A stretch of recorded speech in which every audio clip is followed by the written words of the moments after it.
शौक नहीं है बोलने का, बोलना अब मजबूरी है। क्योंकि पढ़े लिखों को रोजगार नहीं है, और रोजगार है तो योग्यता के आधार पे नहीं है। अभी बोलना हम सब की मजबूरी है। दोस्तों, आज बात करूंगा उन विद्यार्थियों की, उन युवा साथियों की जो डिग्रियां ले रहे हैं या डिग्रियां करके बैठे हैं, और उनकी भी बात करूंगा जो माँ बाप चाहते हैं कि उनके बच्चे उनके सपने पूरे करें। और आप सभी की बात करूंगा जो किसी ना किसी समस्या के शिकार हो रहे हैं। किसके कारण हो रहे हैं, क्या चल रहा है आपके आसपास, ये तमाम बातें आज मैं आप सभी से करूंगा। दोस्तों, जब आपकी संसद में जो चुनकर नेता आपने भेजे हैं, कभी हम सुनते थे या पढ़ते थे कि लोगों का लोगों के लिए, लोगों द्वारा चलाया जाने वाला लोकतंत्र है यह है, यानी कि लोगों का राज है, यानी कि आप राजा हैं, आप मालिक हैं। लेकिन आज जो विद्यार्थी हैं उनको पढ़ने के बाद रोजगार नहीं मिलता, अगर मिलता है तो योग्यता के आधार पे नहीं मिलता। माता पिता के सपने पूरे होते नहीं दिखते। माता पिता अपने बच्चों को दोष देने में लगे हुए हैं, और बच्चे जो हैं वो अपने माता पिता को दोष देते हैं। लेकिन सच क्या है, आज उस सच को जानना, समझना, उस पर विचार करना बहुत जरूरी है। दोस्तों, आप देखिए कि एक तरफ तो कुछ पूंजीपति और कुछ नेता मिलजुल कर आपके सारे पैसे को लूटने में लगे हुए हैं। आप सभी जो टैक्स के माध्यम से पैसा देते हैं, वो लाखों करोड़ों रुपया चंद जेबों में जा रहा है। और आपकी हालत कुछ इस तरह की कर दी गई है कि आपको झूठे सपने दिखाए जाते हैं, झूठे आपके साथ वादे किए जाते हैं, आपको लूटा जाता है। कभी आपके जितने भी सरकारी विभाग हैं उनका निजीकरण किया जाता है, शिक्षा, स्वास्थ्य, हर चीज को बेचा जाता है। कभी जो है आप की जो अन्य जरूरतें, जो मूलभूत आवश्यकताएं हैं, रोटी, कपड़ा, मकान, स्वास्थ्य, शिक्षा, रोजगार, उनकी पूर्ति नहीं की जाती, उस पर बात नहीं की जाती। और तमाम मीडिया हिंदू मुसलमान के नाम पे आपको लड़ाता रहता है। बच्चों से आप जो माता पिता उम्मीदें लगाते हैं, आपको भी एक बात को आज समझना पड़ेगा कि जो आपके बच्चे हैं वो डिग्रियां प्राप्त करने के बाद भी उनको अगर रोजगार नहीं मिलता, आप उन बच्चों पर आप पैसा खर्च करते हैं कि आपके जो लाखों करोड़ों रुपए और 15-20 साल आप बच्चे पे लगाते हैं इसलिए कि आपका बच्चा आपके सपने पूरा करेगा। लेकिन आपका जो बच्चा है उसको अगर रोजगार ही नहीं मिलेगा, अगर हर साल 15-20 लाख लोग पढ़ करके निकलेंगे और सबको रोजगार नहीं मिलेगा, तो आप क्या करेंगे। और दूसरी बात कि अगर आप के जो सरकारी नौकरी के सपने हैं, चाहे विद्यार्थियों के हों चाहे माँ बाप के हों, यदि सब जो सरकारी संस्थान है उनको बेच दिया जाएगा, तब आप क्या करेंगे जब सरकारी नौकरियां नहीं रहेंगी। फिर जो जात पात धर्म के आधार पे, महिला और पुरुषों के आधार पे भी भेदभाव होने लगेगा नौकरियों में, तब आप क्या करेंगे। या फिर आपका जो शोषण है वो और भी बढ़ने लगेगा, तब आप क्या करेंगे। तब आप क्या करेंगे जब ये महंगाई जो दिन प्रतिदिन बढ़ती जा रही है और आपकी आमदनी से ज्यादा आपके खर्चे हो रहे हैं। जानते हैं ये क्यों हो रहे हैं? ये इसलिए हो रहे हैं क्योंकि काला बाजारी बढ़ाई जाती है, मेहनत करने वाले किसानों मजदूरों से सस्ती चीजें खरीदी जाती हैं। आप दफ्तरों में जाकर काम करते हैं, स्कूलों कॉलेजों में काम करते हैं, किसी खेत में किसी दुकान पे काम करते हैं, या फिर आप कोई रिक्शा या ऑटो चलाते हैं, कोई मोटरसाइकिल या गाड़ी चलाता है। आप लोगों के खर्चे जो है वो ज्यादा है, आमदनी कम है। अब कुछ लोग कहेंगे कि खर्चे कम कर लीजिए। खर्चे कम करने की जरूरत नहीं है, लोगों की मूलभूत आवश्यकताएं पूरी नहीं हो पा रही है, उनको लेके महंगाई बढ़ाई गई है। बढ़ाई किस लिए गई है? क्योंकि सरकार का नियंत्रण नहीं है। सरकार और व्यापारी मिलजुल कर आपको लूटते हैं। जब आप दुखी हो जाते हैं, बेचैन शांत हो जाते हैं, तो आप फिर उसके बाद धार्मिक संस्थानों में जाते हैं शांति के लिए, बेचैन जो हुए हैं उस चैन को पाने के लिए, और अपने आप को दुखों परेशानियों से बचाने के लिए। और वहां पे भी आप थोड़ा बहुत पैसा देते हैं, वहां पे भी आपको लूटा जाता है। फिर उसके अलावा बहुत से लोग नशों का सहारा लेने लगते हैं, वहां भी कारोबार, आपको पता है नशों पे जितना बड़ा कारोबार किया जाता है या जितना टैक्स जाता है उतना और किसी चीज पे नहीं जाता। फिर वो आपको वो बेचे जाते हैं। कहने का मतलब आपको तोड़ा जाता है, आपको दुखी किया जाता है, आपको बेचैन किया जाता है, आपको मानसिक तौर पे परेशान किया जाता है, आपके सपनों को तोड़ा जाता है, आपकी उम्मीदें पूरी नहीं की जाती, आपको आपस में लड़ाया जाता है, आपके बीच के प्रेम मोहब्बत भाईचारे को खत्म किया जाता है, शांति को खत्म किया जाता है और आपको बेचैन बनाया जाता है, नफरत से भरा जाता है। ऐसा इसीलिए किया जाता है ताकि कुछ लोग राज करते रहे, कुछ लोग मालिक बने रहे, आप लोग मजदूर बने रहे, आप लोग गुलाम बने रहे, आप लोगों के साथ अत्याचार होता रहे, आप लोगों को कोई इंसाफ ना मिले, आप लोगों की आवाज ना सुनी जाए और यदि आप आवाज उठाते हैं तो या तो आपको जेलों में डाला जाएगा या फिर आपकी आवाज को दबाने के लिए आजकल इंटरनेट को ही बंद कर दिया जा रहा है, या फिर जो आपका लोकतंत्र का चौथा स्तंभ मीडिया है वो मीडिया को ही खरीद लिया जाएगा। तो आपकी आवाज कौन उठाएगा? वो एक बड़ी अच्छी किसी ने बात कही कि जितना बरेली के बाजार में झुमका नहीं गिरा उससे ज्यादा मीडिया का स्तर गिर गया। आने वाला समय तो कुछ ऐसा समय होगा कि पत्रकार को खड़े होकर कहना पड़ेगा माइक पे कि माँ की कसम खा रहा हूं इस बार सच्ची खबर दिखा रहा हूं, ये हाल कर दिया है मीडिया का। आपने क्या कभी देखा है कि देश में रोजगार के मसले पे बहस हो रही है? आपने क्या कभी देखा है कि किसानों और मजदूरों के मसलों पे टीवी में बहस हो रही है? नहीं हो रही। आपके किसी मुद्दे पे बात नहीं करी जा रही। क्यों नहीं करी जा रही? क्योंकि आप सब लोग चुप हैं। देश के बुरे हाल है, दिन प्रतिदिन होता जा रहा कंगाल है, लेकिन लोगों के दिमाग में पता नहीं क्या चल रहा है, लेकिन उनके होंठ पूछ नहीं रहे सरकार से कोई सवाल है। कमाल है, कमाल है। देश में बवाल है। किस किस चीज पर बवाल है?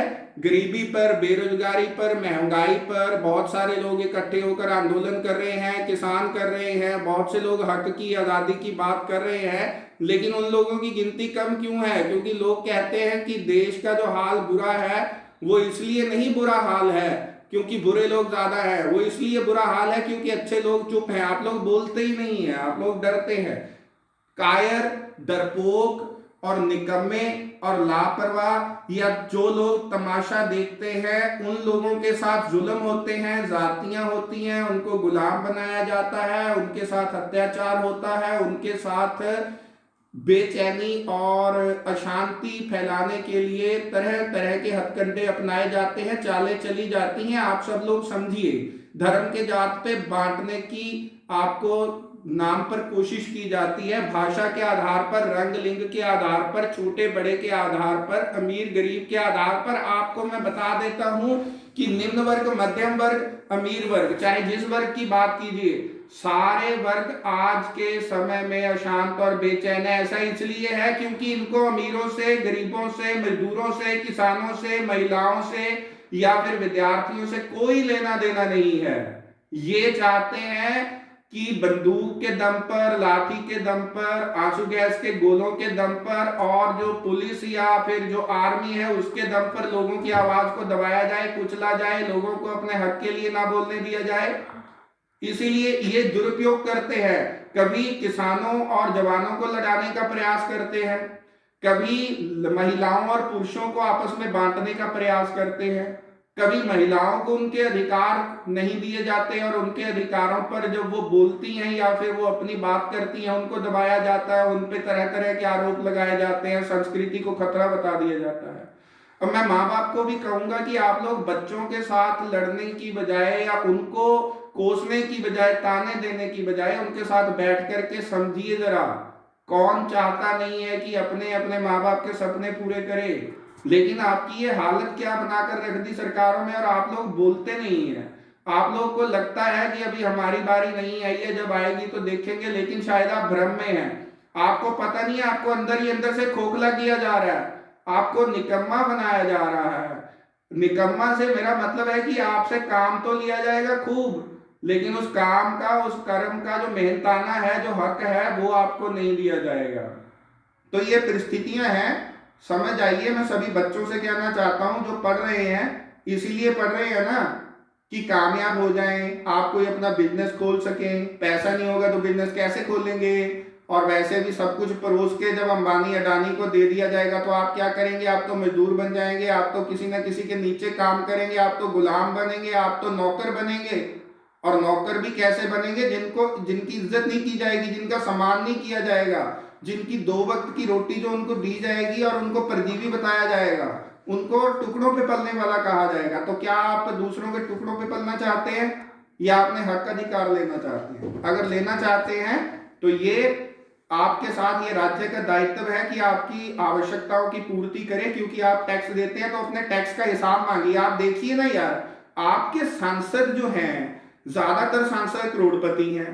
अभी जो हमारे नरेंद्र मोदी हैं, उन्होंने 20,000 का कह रहे हैं कि कोई जहाज खरीदा है, कोई हेलीकॉप्टर खरीदा है, और 20,000 25,000 के करीब करीब जो है वो नई संसद बनाने में लगा दिए। लोग भूखमरी से मर रहे हैं, लोगों को रोजगार नहीं मिल रहा, जो शिक्षा दी जा रही है शिक्षा अच्छी नहीं दी जा रही, सरकारी संस्थान आपके खत्म किए जा रहे हैं। जब हॉस्पिटल में जाएंगे, आपके पास प्राइवेट हॉस्पिटल में इलाज करवाने के पैसे नहीं होंगे, तो आपका कोई आपके घर का सदस्य आपको छोड़ करके हमेशा के लिए अलविदा कह जाएगा। जब आप शिक्षा लेने जाएंगे, अगर आपके पास पैसे नहीं होंगे तो आप शिक्षा नहीं ले पाएंगे, और अगर आप थोड़े बहुत पैसे जुटा के शिक्षा ले लेंगे तो आपको रोजगार नहीं मिलेगा। अगर आपको रोजगार मिल जाएगा तो रोजगार मिलने के बाद आपकी जो इज्जत है वो नहीं रहेगी, आपको गुलाम बना दिया जाएगा और आपको एक जेब से पैसा डाला जाएगा, दूसरी जेब से निकाल दिया जाएगा, आपके पास कुछ नहीं छोड़ा जाएगा। आप देखिए ना अंतर कितने, एक तरफ तो लोग महलों में बैठे हैं, एक तरफ तो लोग, जो मैंने वो शब्द प्रयोग किया कि महिलाओं में वो गलती से हुआ, लेकिन एक तरफ लोग महलों में बैठे हैं और एक तरफ लोग झुग्गी झोंपड़ियों में रह रहे हैं। एक तरफ सांस लेने के लिए ताजी हवा है, दूसरी तरफ जो है वो लोग गंदी हवा में श्वास लेने को मजबूर है, पोल्यूशन बहुत ज्यादा है। तो गरीबों के लिए ना तो साफ पानी, ना साफ सुथरी हवा, ना रहने के लिए साफ सुथरी जगह, ना उनकी इज्जत की जिंदगी, उनके छोटे छोटे कच्चे पक्के मकान, गंदी बस्तियां, नालियां, मच्छर, या फिर मिडिल क्लास जो कि कमरे का किराया और अपने खाने का खर्चा और अपने आने जाने का खर्चा और अपने कपड़े, अपनी मूलभूत जो उसकी आवश्यकता है उनको पूरा करने में लगा रहता है। लेकिन दूसरी तरफ हमारे जो मंत्री हैं वो ऐश करते हैं, लाखों करोड़ों अरबों खरबों हजारों करोड़ लाखों करोड़ रुपए आपके जेब से चोरी करके, ये भिखारी, ये गद्दार, ये बेईमान, ये कुछ लोग आपस में मिलजुल कर खाते हैं, बांटते हैं। तो अगर ऐसा ही चलता रहेगा तो आपको भूखमरी से मरना पड़ेगा, 2 जून की रोटी के लिए तरसना पड़ेगा, लोगों के सामने हाथ फैलाने पड़ेंगे, और ज्यादा से ज्यादा अगर रोटी मिल गई तो इज्जत की नहीं मिलेगी, अगर इज्जत की मिल गई तो सिर्फ रोटी नहीं मिलेगी, आप एक दूसरे के लिए अच्छे से कुछ कर नहीं पाएंगे। अगर एक दूसरे के सहारे किसी न किसी तरह जिंदा भी आप रहेंगे तो आप मुश्किल से अपनी जिंदगी चला पाएंगे, तड़पते तड़पते जिएंगे, लेकिन मर मर के जिएंगे। तो आप ये तय कीजिए कि आप मर मर के जीना चाहते हैं, आप क्या चाहते हैं? क्या आपने सरकार इसलिए चुनी थी कि आपका घर का मुखिया आपके देश को बेचता फिरे, आपके देश की राष्ट्रीय संपत्ति को बेचता फिरे?